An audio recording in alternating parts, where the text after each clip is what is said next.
This video is brought to you by my courses on building your wealth. More on that in a moment, but there will be new lectures getting released totally for free on October 24th. A lot of great new information and content, and the price goes up on October 29th. Let's get into the Fed now. Hey everyone, me Kevin here. Let's talk about what the Federal Reserve just said, because we just had an interview on CNBC that gave some potentially scary insights. Now, this was just one member of the Fed, but you know this guy's buying puts. Let's just say that. You know this guy's sitting in the board meetings on his Webull or public.com going, oh, well, wherever you can buy puts, and he's buying puts.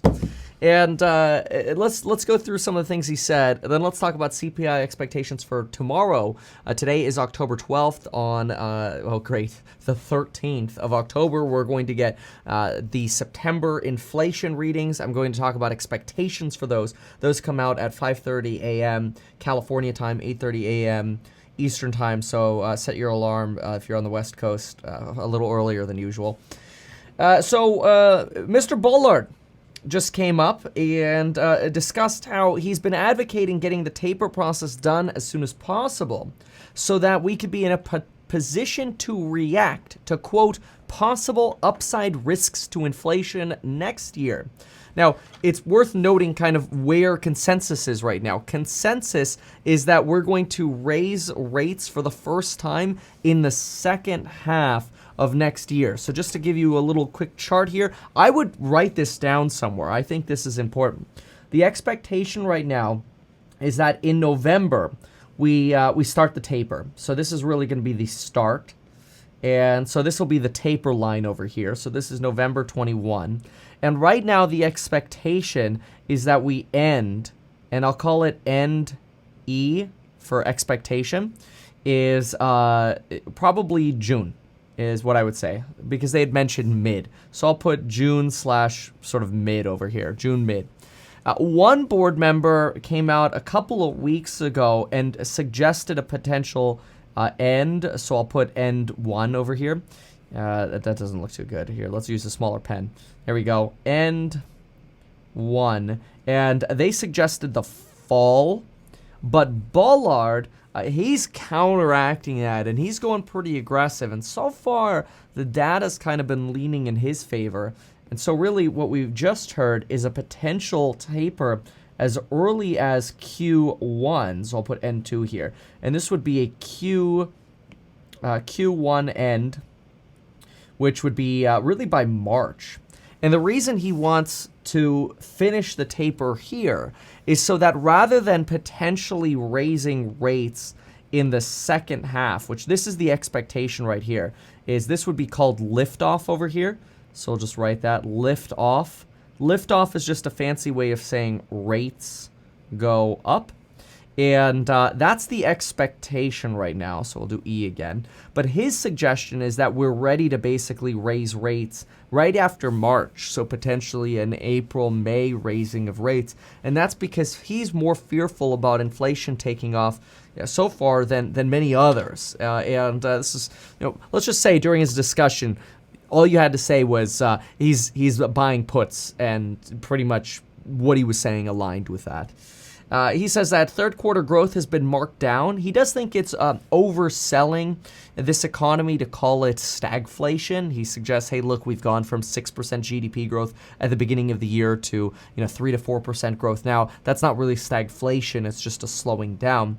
But he does also see that growth has kind of stalled here in Q3, but he doesn't believe it's evaporated. He believes it's just been delayed into Q4 and the first half of next year, which is right where he really wants to talk about raising rates anyway, because he thinks, okay, we had a little pause, like we hit the brakes a little bit on growth with the Delta fears right around August, but now we're hitting that gas again, and that's potentially going to contribute to inflationary forces kind of hurting us at the beginning of next year, which is interesting. He's talking about this on the eve of CPI data, which we'll talk expectations in a moment.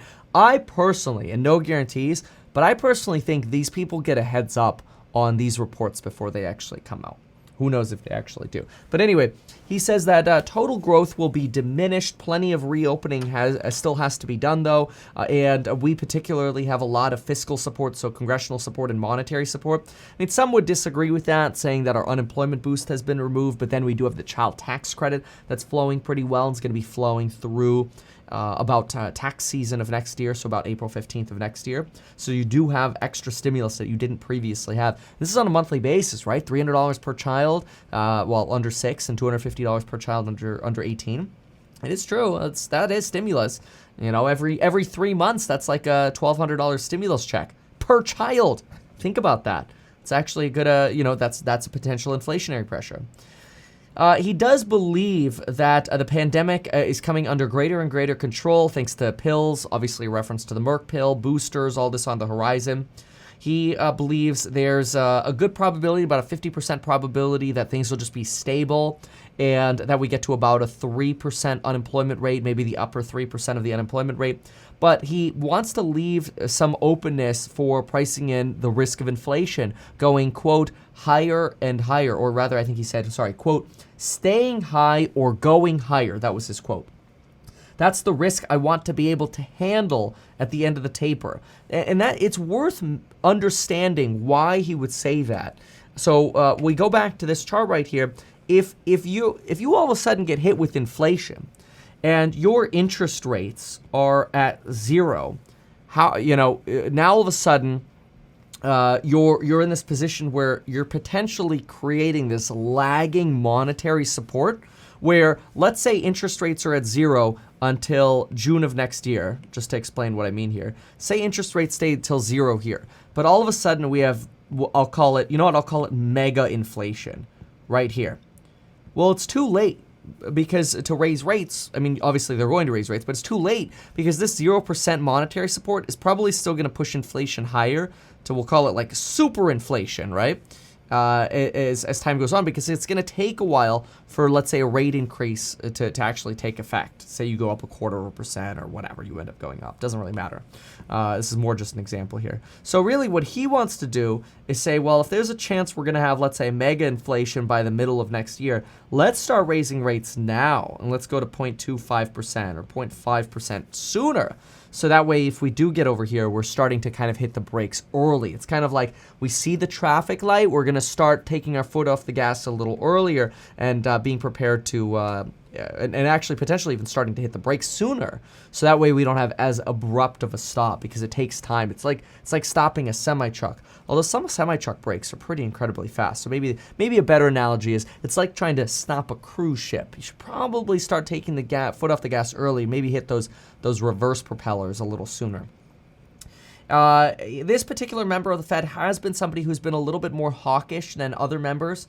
Even Sarah Eisen pointed out that he was a person who came out as hawkish against inflation, while at the same time Jerome Powell was coming out as a dovish about inflation and how transitory inflation was going to be. Obviously, transitory inflation has lasted a whole lot more than expected.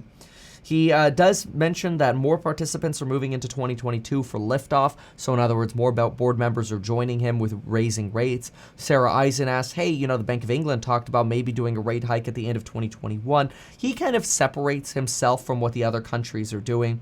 He also says that inflation tends to be higher in the U.S. than in other places of the world. I think he's referring to Europe when he says that because our inflation level tends to be lower than other countries outside of Europe. But whatever. So then we've got an interesting comment about supply shocks alone cannot cause inflation. They have to be accommodated by easy monetary policy because all prices have to go up together at the same time, which is somewhat what is happening. We are seeing that. So he's saying it's not just supply. This is where Bullard is coming from and where he differs from Powell, is that stop calling this just a supply shortage. It's supply shortages and easy money. That's what's leading to this inflationary pain. So CPI is definitely going to be on Bullard's radar here, and he's a big advocate of staking his claim that inflation's going to get worse before it gets better, and he wants to be prepared for that risk and wants to taper sooner. Definitely wants to taper in November, wants to accelerate the path of the taper, even though, and I'm surprised they didn't ask him about this, even though the last jobs report came in weak, not a single mention of that weak jobs report. A little bit surprising not to see that on the radar. More the focus again, Inflation, inflation, inflation. So let's talk expectations for tomorrow. So we have an expectation of month-over-month inflation coming in at 0.3% tomorrow. Minus food and energy, we're expecting 0.2% tomorrow. CPI year-over-year headline read expected to be 5.3%. That is unchanged from the prior month. We'll see. We have a lot of expectations here. We also get the FOMC meeting minutes from the September meeting. That'll be released at 2 p.m. Eastern time tomorrow. So we've got a big news day tomorrow, meeting minutes and CPI data coming out tomorrow. These meeting minutes are expected to show the Federal Reserve probably being a little bit more dovish in response to Delta and a miss on the prior jobs report from August, thereby deciding to wait to taper until November. We do, again, have big expectations for CPI tomorrow. If this inflation comes in at a match, I expect the market will be stable. Right now, we have been seeing a softening on the 10-year Treasury, which kind of implies that the market is thinking CPI might actually come in potentially a little bit weaker than expected. Maybe not, though. We'll see. I think the vast majority of the market participants like us and institutions are really thinking that inflation is going to come in maybe higher than expected. My hope originally this year has been that inflation would inflect down in the September-October reads. Tomorrow is that day. Tomorrow is that September read. And we'll see if my timing was right or wrong, or if it's just delayed. Personally, I'm not as optimistic about my original belief as I was previously, and that's because we are still seeing used car prices going up. We're still seeing lumber prices going up. We're still seeing pain in the commodity sector, which drives up inflation, certainly energy costs. If I look at the Manheim Used Vehicle Index right now, we have, let's go to the 1 month. We are, okay, let's see here. I'll try to get this out again. Yeah, we're higher than well, this is for September, okay. We're higher again than where we were as of our peak in May. We did have a little bit of a trough there at inflation, which was expected in July and August, but we're inflecting back up. So really looking at some things like used cars, supply chain constraints, freight and shipping issues that we're seeing, inflation isn't getting better. So I can't be optimistic for tomorrow. If anything, I think there's a chance that we like if I had to stake my ground right now, my hope would be like, okay, 60% we're going to miss. We're going to get that inflection on the downside. My expectation is a 60% likelihood that we're probably going to have a match or a beat on inflation, which is not going to be so great probably for tech companies, maybe that NASDAQ and S&P getting hit again. Personally, I hope it gives me opportunities for deals. I'd even be considering starting a position in Baba. QCOM's been looking juicy. Some of the value plays, or really just lower multiple plays. Don't necessarily want to call them value plays, but lower multiple plays like Corsair, Micron, Western Digital. Some of these United Wholesale, a mortgage company. Some of these have been pretty low. Wouldn't be opposed. If we do get an inflationary read and some more pain in supply, wouldn't be opposed to trying to pick up a deal on Enphase. On Etsy. Etsy. You already know I'm into Enphase and DocuSign and Tesla and the others. Potentially call options on Tesla because volatility has been so low. And then, of course, as usual, if I make any trades, you know I will be sending an alert on any of those in the Stocks and Psychology of Money program linked down below, which there will be new lectures coming out on October 24th, and the price is going up on October 29th, so make sure to check that out down below. You can also check out the real estate programs on real estate investing, building your wealth with property management, rental renovations, real estate agent sales, or even making YouTube videos. So check those programs out down below. These are my thoughts on not just what the Federal Reserve said, but on CPI tomorrow. I'm very excited and a little bit anxious, but I've got some cash on the sidelines. To those weirdo commenters who are like, wait, it was just not that long ago. You're like, oh, I have all this extra cash. I bought the dip in September. But I do still have cash on the sidelines.